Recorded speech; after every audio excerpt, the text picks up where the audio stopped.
Olá, como vai? Tudo bem?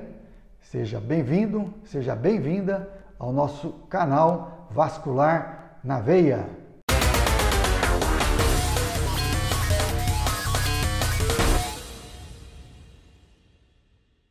Hoje nós vamos conversar sobre uma doença, uma patologia chamada erisipela. Erisipela é uma palavra que vem do grego, que significa pele vermelha. E o que é erisipela? A erisipela tem muitos mitos, existem muitas histórias, com relação à erisipela. A erisipela é uma infecção bacteriana da pele e da hipoderme atingindo os vasos linfáticos.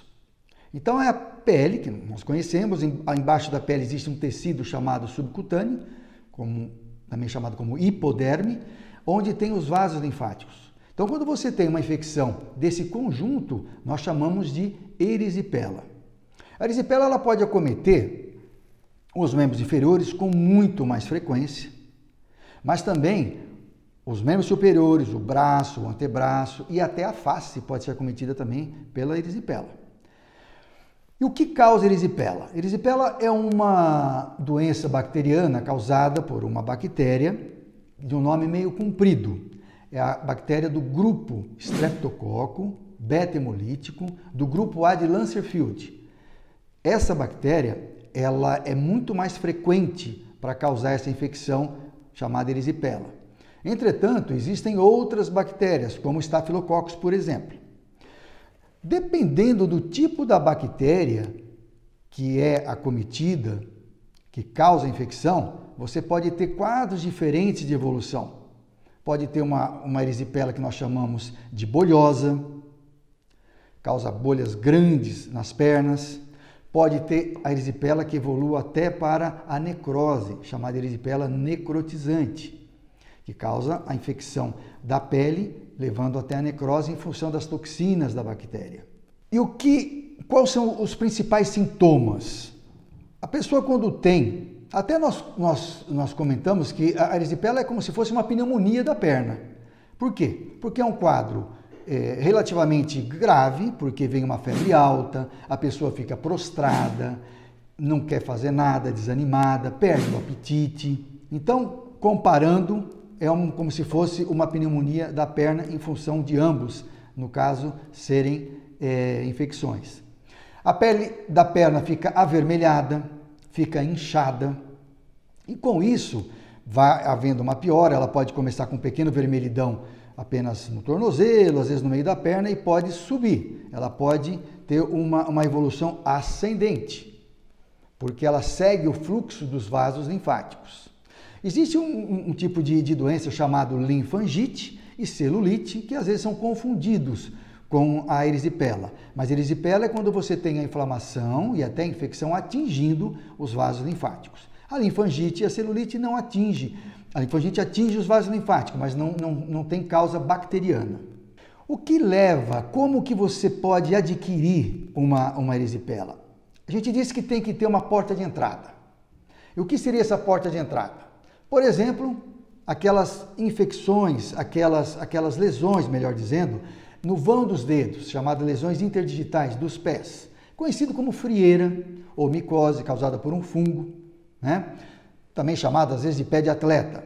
Isso causa uma chamada porta de entrada. Ali a bactéria ela tem uma lesão na derme e com isso ela pode adentrar dentro do tecido e causar a infecção bacteriana.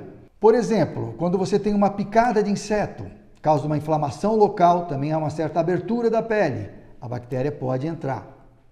Uma úlcera varicosa, um machucado, tudo isso também podem facilitar a entrada dessa bactéria.